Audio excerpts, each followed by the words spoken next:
Watch him be all in all. Video game. Okay, team.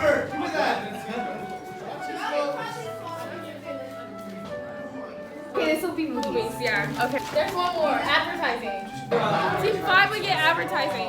Briefly describe it. We're each coming up with a story, and each story has to has a specific theme, like video games, advertising.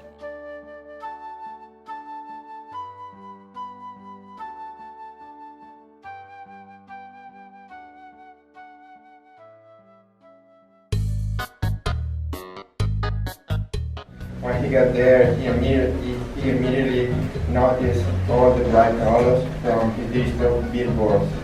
All of these colors made him need to sit down and relax with a nice cold glass of Coca-Cola. So here is Bobo with Coca-Cola. I spotted a Jack in the Box billboard with a delicious burger on it. The image looked so good and made him so hungry that Bobo went to a restaurant and ordered 3 full meals. So a character drinking a Coca-Cola reminding him of the delicious glass he had earlier and made him order another glass.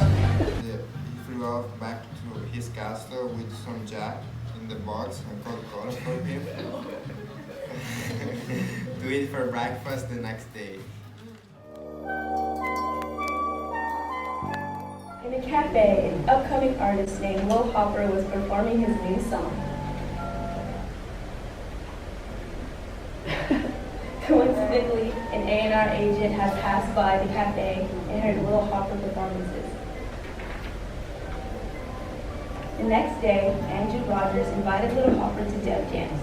After talking with Will Hopper and negotiating a contract, he was now part of Def Jam's team. After hours and days in the studio, they finally finished his first single. Lil Hopper finally released a single on multiple music platforms, such as Spotify, SoundCloud, and Apple Music. 3 months later, Lil Hopper opened for Bad Bunny, performing his first hit and his new single from his upcoming album. Lil Hopper getting carrots now.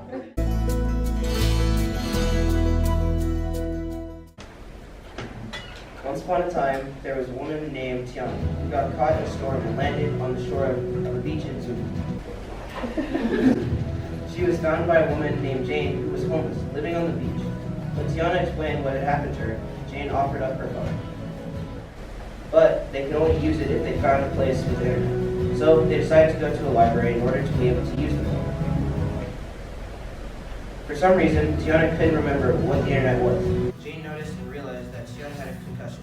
That's why Tiana was so bemused and wanted to know all the internet, thought Jane. Jane explained to her that the military fought against the bad guys from other countries needing the internet to communicate with each other. Even though it was made to help the government, that is only a small reason they use it for. She continued, pointing to a kid that was on a computer watching YouTube to show her another example of how the internet could be used. Jane realizes that she could probably look Tiana up on the internet, so she can helpfully remember who she is. So she goes to Facebook, writes her name, and based on the profile picture, discovers that Tiana is actually a well-known artist that is gone missing and is being looked for. With the help of the internet, Jane contacts Tiana's family so she can go back home.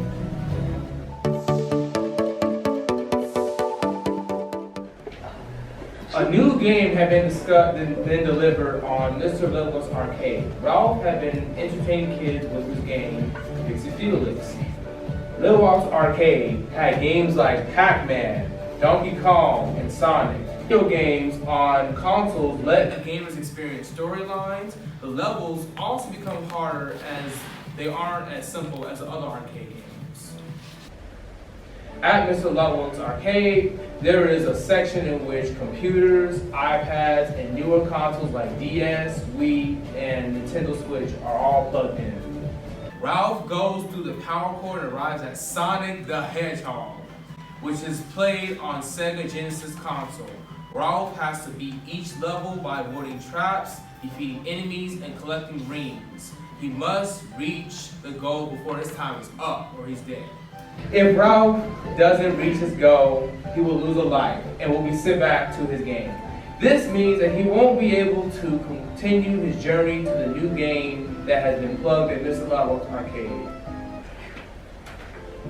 After beating the level at Sonic the Hedgehog, Ralph gets transported to the other side of the arcade through a power cord. This power cord leads him to a PC that is plugged into an extension cord. Next, Ralph moves into the Minecraft world. He realized that he had run too far from his shelter. Luckily, he was able to find another player who let him spend the night at his house. Ralph was amazed when he traveled to the power cord and arrived to what is known as a handheld console called the Nintendo DS. The funny part.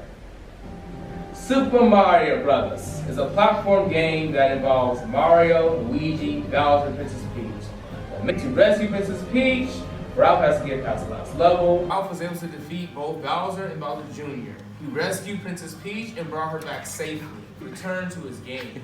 All right now. While he was walking back to his pile of bricks, he overheard a group of kids at the arcade talking about virtual reality. He wondered what it was. He'll have to find out what it is and when he gets delivered to Mr. Lavo's arcade. The end.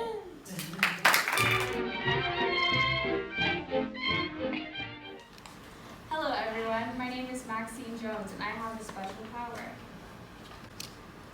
I am an interdimensional bunny who can travel through time.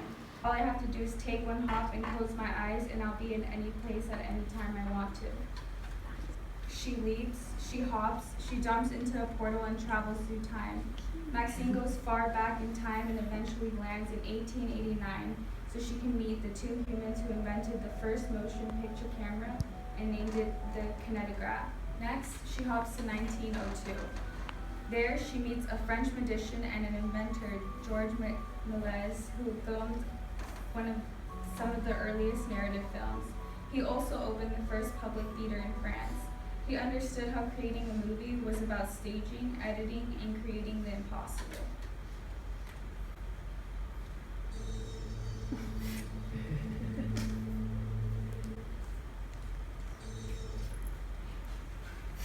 Hello, mister. Who are you? Where am I now? My name is Edwin Porter. I am a successful American filmmaker for the Edison Laboratory. Welcome to Milltown, New Jersey. The year is 1903, and we are currently on the set where I shot my movie, The Great Train Robbery. We use a number of techniques to capture audience's attention, such as a composite editing, on-location shooting, and free-grade camera movement. She gets an idea and leaps forward in time to catch up with her friend Lil Hopper and ask for a microphone.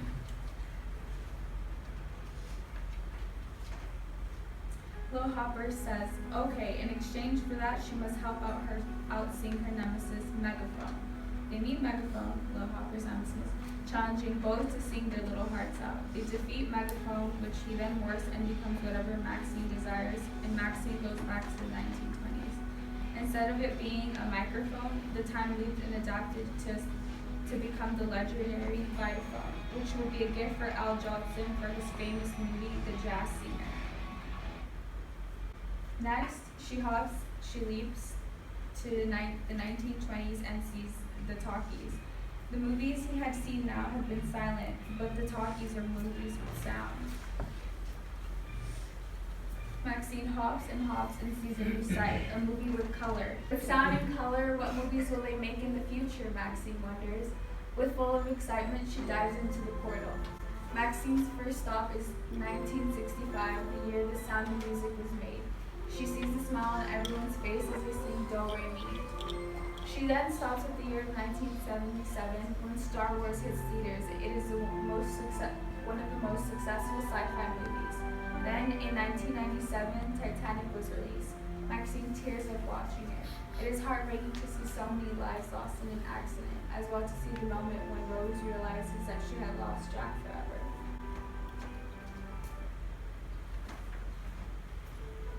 It was fun and all. There's more Maxine wants to explore, but travelers like Maxine can only stay at one place for so long. As the gate to another world opens, Maxine looks at the earth one last time, thanking it for her wonderful experience. Goodbye, she said. I will keep these precious memories safe with me. She hops into the gate to a new adventure.